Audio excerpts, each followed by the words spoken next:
Дом Алиме Мамбетовой полон гостей. Здесь царит атмосфера любви и настоящего праздника. В кругу своих самых близких и родных она отмечает свой столетний юбилей. Каждый спешит обнять и поздравить юбиляршу. Алиме Мамбетова родилась в 1924 году в селе Айсерес под Судаком. С самого детства ей пришлось пережить тяжелые испытания. 5-6 yaşında olganda anam, onları Ural'a yolladılar. Ural'da rahmetli dedem hazalanıp direkt dibine kalıp anda geçindi. Dedem olmagan son 2-3 yıldan son Kartanam'ın kardeşi gelip onlarını alıp kayıttı. Kırım'a geldiler, Seyitler rayona. Noğayçı köyüne yaşadılar o anda. Son cenk başlagan son 44. sene gene kaytıp vardılar Айсерес köyüne. Но вскоре семью Алиме Мамбетовой ожидало еще одно тяжкое испытание – депортация 1944 года. Об ужасах высылки она каждый день рассказывала детям и внукам. Bir солдат айтты: "Яне siz bir şey almadınız. Sizni bundan surgun edecekler. Aşamağa ruba alınız" dedi dey. Sonra anama aytsam kirdik dey.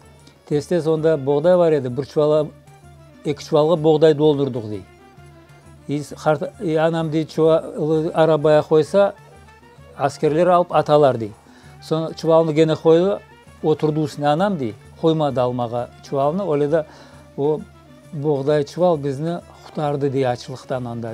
Семья Алиме Мамбетовой попала в Андижанскую область. Там она встретила спутника жизни Абдулгафара Мамбетова, с которым построила счастливую, полную любви жизнь. Вместе они воспитали 8 детей, привив им любовь к языку, народу и Крыму. Bize Kırım как это masal deyinedi. Balbamlar ervakit Kırım için laf yürgüzeydiler. Onun için öğrendik. Bizim hanımızda Kırım, her daim Kırım edi. Birinci yılları deyip bakar edik dey, ona poezdına dese gelip bizi alıp kaytacaklar, gene abar Kırım'a deyip. Çok bekleyenler. Ну, у родителей очень сильная ностальгия была по Крыму. Они всю жизнь как-то скучали, я скажу, или как. Если мы садились за стол кушать, брали грушу и говорили: вот Крымда пек не зетли армут вареды.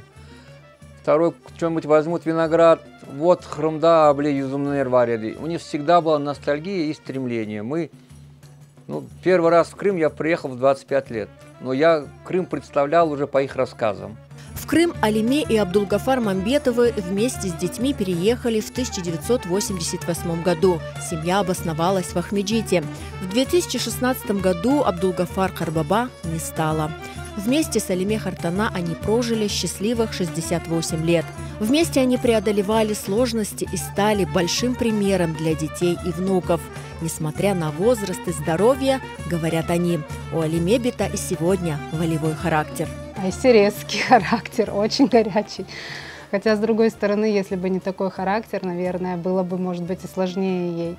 Никогда не раскисала. Молодец, она всегда находила выходы, всегда находила решение любых проблем, всегда отстаивала интересы своих детей. Боевая, очень боевая у меня бабушка.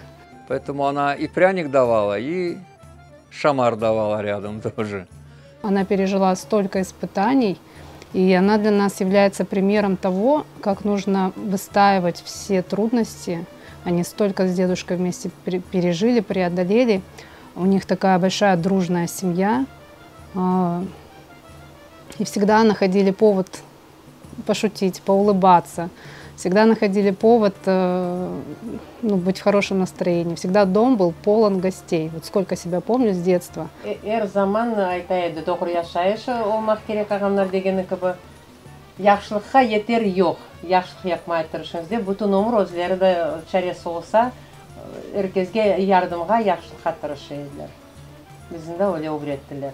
Секрет долголетия Алиме Мамбетовой прост – трудолюбие и работа, любовь к жизни и родным. У Алиме Бита 21 внук и 40 правнуков.